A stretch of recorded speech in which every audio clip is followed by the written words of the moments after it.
Point programme में एक बार फिर से आपका स्वागत है। आज का विषय है CO2 उत्सर्जन में रिकॉर्ड बढ़ोतरी। सबसे पहले देखते हैं ये चर्चा में क्यों है। 2024 ग्लोबल कार्बन बजट रिपोर्ट के अनुसार वैश्विक कार्बन डाइऑक्साइड उत्सर्जन, जिसमें जीवाश्म ईंधन के जलने से होने वाला उत्सर्जन भी शामिल है, 2024 में रिकॉर्ड ऊंचाई पर पहुंच जाएगा। चलिए अब जानते हैं वैश्विक कार्बन बजट रिपोर्ट के बारे में। Global carbon budget report Azerbaijan में संयुक्त राष्ट्र की COP29 जलवायु शिखर सम्मेलन के दौरान ग्लोबल कार्बन प्रोजेक्ट द्वारा प्रकाशित की गई।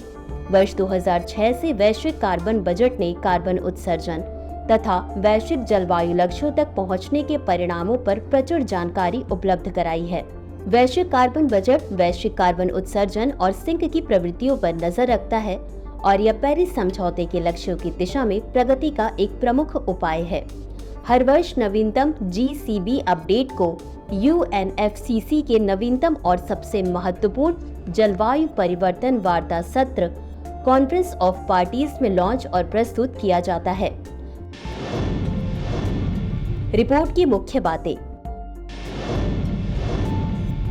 रिपोर्ट में इस बात पर प्रकाश डाला गया है कि विश्व के पास तापमान वृद्धि को 1.5 डिग्री सेल्सियस तक सीमित रखने के लिए आवश्यक कार्बन बजट समाप्त होने से पहले केवल 6 वर्ष का समय बचा है, जो कि पेरिस समझौते में उल्लिखित एक महत्वपूर्ण सीमा है।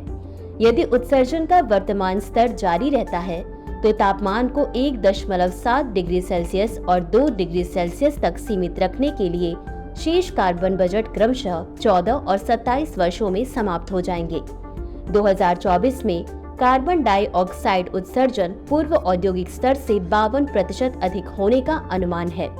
जीवाश्म ईंधन और भूमि उपयोग परिवर्तनों से होने वाला कुल मानव जनित उत्सर्जन अनुमानित रूप से प्रतिवर्ष 11.3 गीगाटन कार्बन यानी GTC है। अमेरिका और यूरोप से उत्सर्जन में कुछ गिरावट के बावजूद भारत जैसे देशों से उत्सर्जन में वृद्धि जारी है, जो वैश्विक उत्सर्जन में विकासशील देशों के बढ़ते योगदान को उजागर करता है। रिपोर्ट में उत्सर्जन में भूमि उपयोग परिवर्तन, विशेषकर वनों की कटाई की महत्वपूर्ण भूमिका पर भी चर्चा की गई है। ब्राजील, इंडोनेशिया और कांगो लोकतांत्रिक गणराज्य जैसे देश वैश्विक शुद्ध भूमि उपयोग उत्सर्जन के 50% से अधिक के लिए जिम्मेदार हैं। यद्यपि पिछले दशक में वनों की कटाई की दर में कमी आई है, फिर भी रिपोर्ट में अल नीनो परिस्थितियों के कारण उत्सर्जन में संभावित वृद्धि की चेतावनी दी गई है। वर्ष 2024 में वैश्विक अग्नि उत्सर्जन पिछले दशक के औसत से 11 से 32% अधिक रहा है, जिसका मुख्य कारण उत्तरी और दक्षिणी अमेरिका में तीव्र अग्नि गतिविधि है। स्थायी CO2 निष्कासन से स्थायी वनों की कटाई से होने वाले उत्सर्जन का लगभग आधा हिस्सा कम हो रहा है। निष्कर्ष। 2024 वैश्विक कार्बन बजट रिपोर्ट पेरिस समझौते के लक्ष्यों को पूरा करने के लिए वैश्विक कार्बन डाइऑक्साइड उत्सर्जन में भारी कटौती की तत्काल आवश्यकता को रेखांकित करती है। विनाशकारी तापमान वृद्धि को रोकने के लिए सीमित समय बचा है, इसलिए टिकाऊ भविष्य के लिए जीवाश्म ईंधन उत्सर्जन में कटौती, वनों की कटाई को कम करने और कार्बन सिंक को बढ़ाने के लिए तत्काल कार्रवाई आवश्यक है। तो चलिए अंत में देखते हैं आज के अभ्यास प्रश्न को। 2024 वैश्विक कार्बन बजट रिपोर्ट के बारे में निम्नलिखित कथनों पर विचार करें। 1. इसे संयुक्त राष्ट्र पर्यावरण कार्यक्रम द्वारा प्रकाशित किया जाता है। 2. रिपोर्ट में इस बात पर प्रकाश डाला गया है कि तापमान वृद्धि को 1.5 डिग्री सेल्सियस तक सीमित रखने के लिए आवश्यक कार्बन बजट समाप्त होने से पहले विश्व के पास केवल 6 वर्ष ही शेष बचे हैं।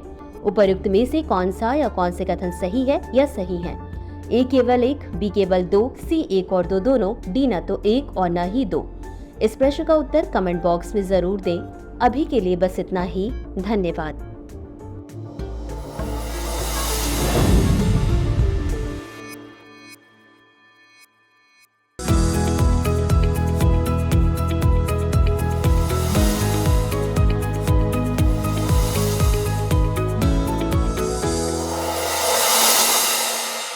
Dear viewers, अपने एग्जाम की तैयारी को और बेहतर करने के लिए हमारे चैनल को लाइक, शेयर और सब्सक्राइब करना न भूलें।